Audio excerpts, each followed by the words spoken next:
Hello, everyone. Welcome to Toy Robot Comics preview of the salvage She-Newt number 6.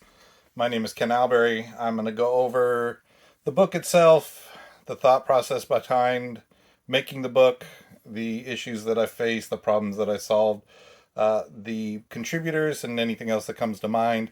If you haven't picked up the issue yet, of course, this will be full of spoilers. I'm not going to go through it so slow, page by page, that you'll ruin the entire story, but you might catch a glimpse of things to come. So, warnings for that. She-Newt issue 6 was definitely a learning experience. The biggest learning experience of them all was it takes a lot more time and a lot more effort to put a 100-page comic together. Sounds like common sense. Apparently, I didn't have a lot of common sense when I decided this.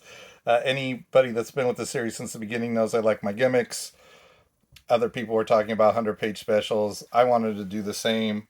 There was a lot of information that I included in here, like character profiles and such, that I wanted to include to kind of get some people caught up.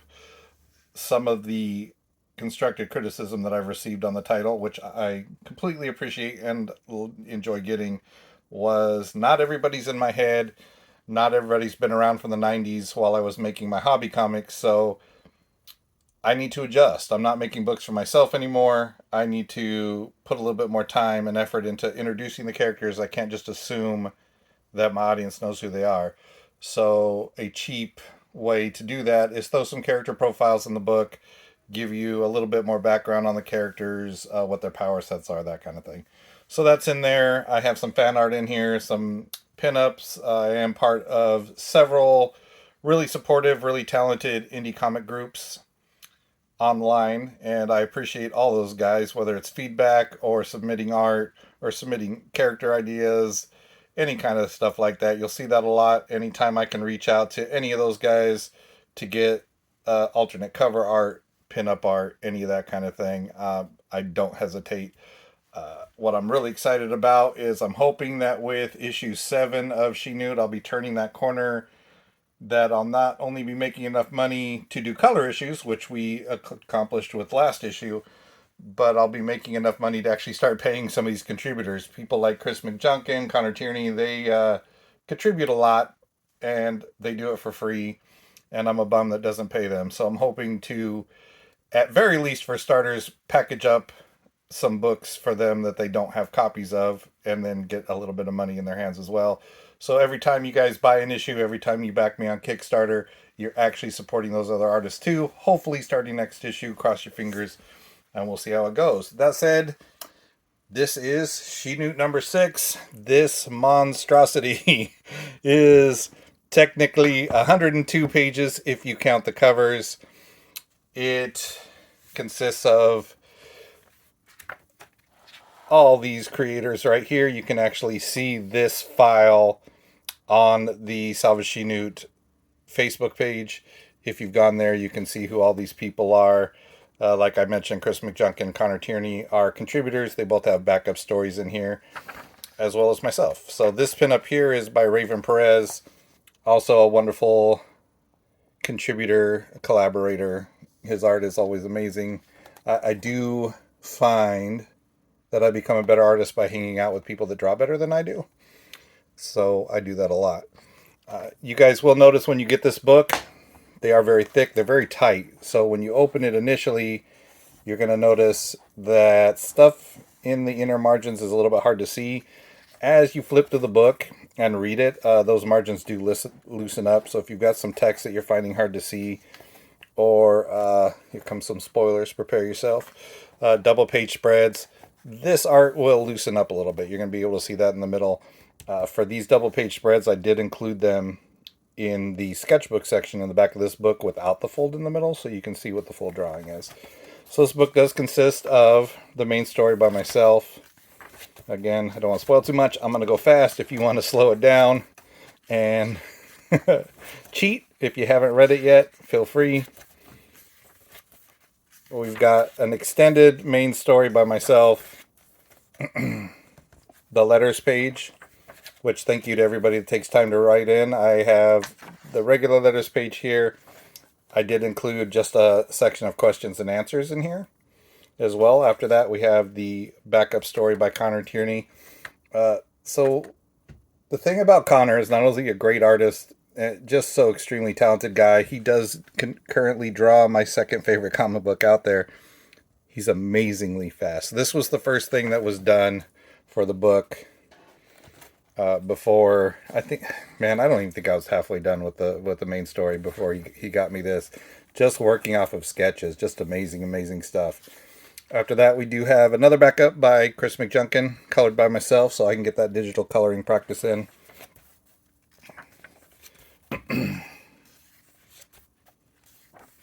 Just beautiful stuff.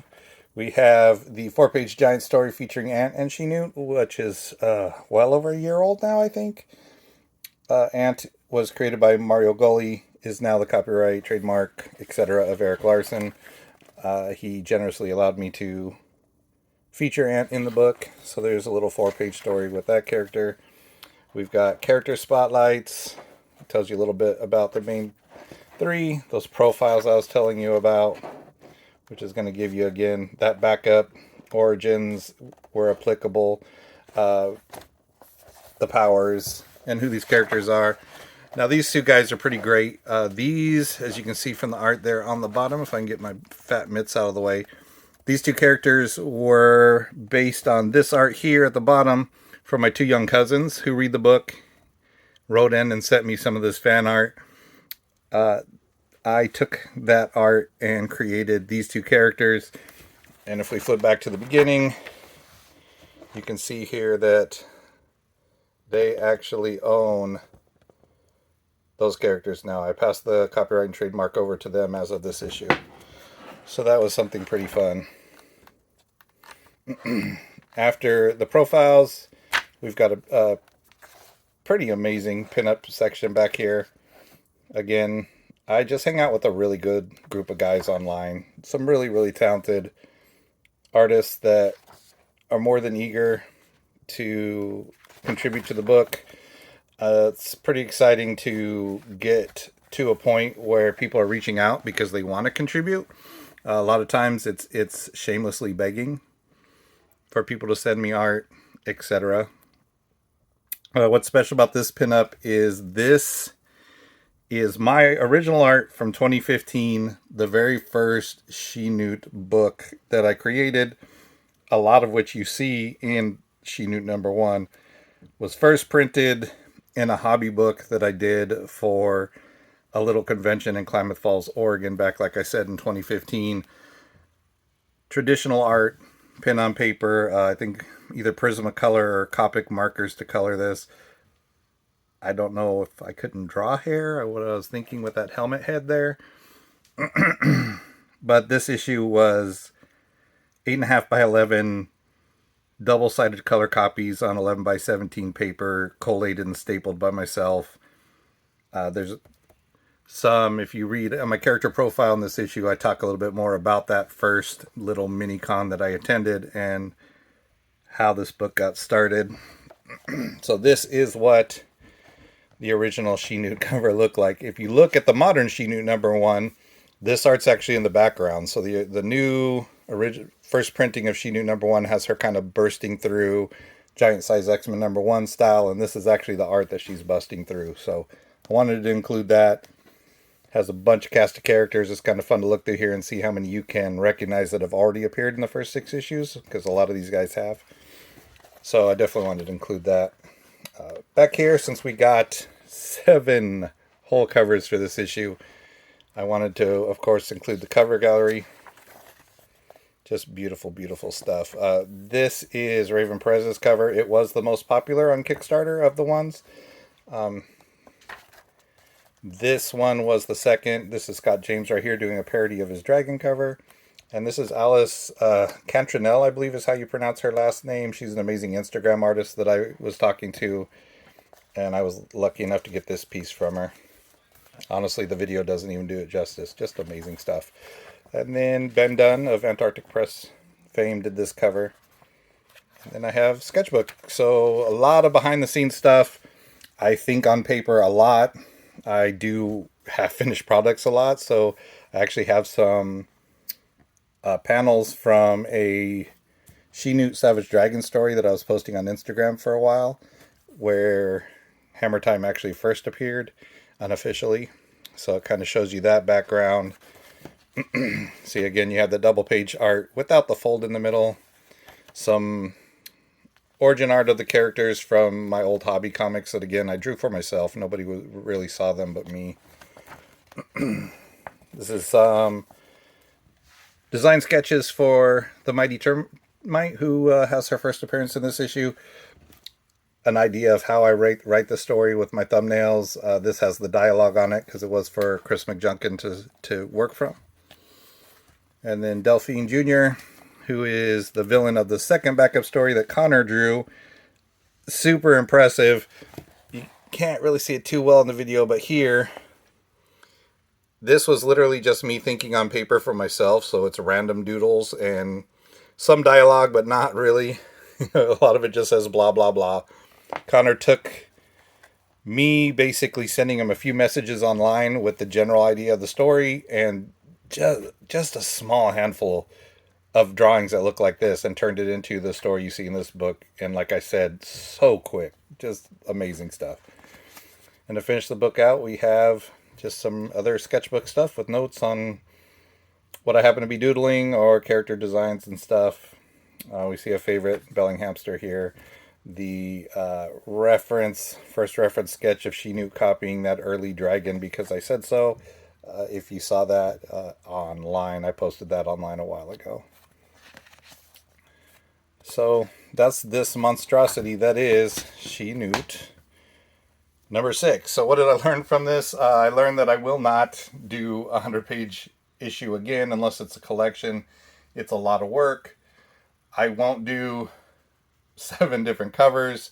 For the 7 covers, I printed Comics Wellspring. I had a contact named Mary who was amazing, super helpful, but we had to email back and forth multiple times. I actually ended up just calling her and had my files of the book on my left monitor, what she had for the proof on the right monitor, and talked to her for, an hour and a half before we finally got all the files correct. Luckily, the books have printed, I would say, at 98% accuracy. They're right. The one problem that we had with the books is this big blank white circle right here. The cover price only printed, for some reason, on Raven Perez's version. The rest of them do not have a cover price, so that's a problem I'm going to need to solve. These books run at a $20 cover price. However, if you see me at a show, or if you were a Kickstarter backer, there's a chance you'll get them for $15. Is that pricey? Sure, it's pricey. It's an indie comic. It's 100-page. It's full color. That's not cheap. They are not cheap. So that's another lesson I've learned is She-Newt, since I started it in January of 2023, I've been lucky enough to have had each issue pay for the following issue. The Toy Robot Comics Fund, it does not have a lot of cash in it, but it usually has enough that if I need to go reprint an issue, I can put another cover copy together and print another one. The exceptions to that were the She-Newt Volume 1 collection and this issue here, which I kickstarted first just because this guy, for example, raised a little over $1,000 take home after Kickstarter fees and all that. Printing the print run of 70 copies cost me $720. Shipping was another $74. And then I'm probably going to lose a little bit of money on the shipping to get it to backers. So I need to work with my local printer more. I need to keep page size down, obviously, and cut corners however I can. This guy was printed with the 80-pound gloss cover, which is very nice, and then the 60-pound gloss interior, which I think is what I'm going to use from books from now on. It worked out really well, and I like the look of the book. I don't think we lost any quality by changing that interior paper. Everything's crisp, clean. The text is very readable. I think it looks great. So overall, definitely the best comic work I've done.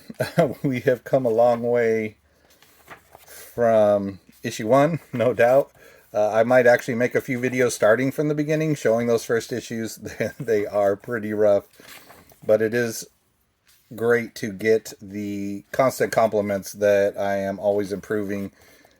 I mean, it happens to every artist that's drawing every day. I think you can't really, anything you do, right? If you're doing it every day, if you're practicing every day, you might not immediately see what you're accomplishing, but you're definitely improving. One thing that is like pulling teeth, even though this letters page doesn't look like it, but because this issue was so late, I had a much larger window of time to get letters in. If you read She-Newt and you like it, take a minute out to send a letter. Take a minute to send some fan art. If I print your letter or if you get fan art, you get the issue for free. So I put it very clearly here. That's how it works under Leviathan tossing the mail here, that if you write to me with, and you can be critical. Issue 3, I got a pretty scathing letter. I was happy to print it. I was happy to learn from it. It doesn't have to be a bunch of compliments. So write in, send me art, send me a letter, get a free copy. Definitely from kids. You know, I have 2 characters in the book that were made by kids. I've printed kids' art before. It's great. So I think that about does it. That is She-Newt number 6. It is going out to Kickstarters starting tomorrow, which is July 20th. After that, there may be a handful of copies on the Etsy store, but you would have to contact me directly for a while to get a copy, as these guys are going to be scarce. Thanks for watching.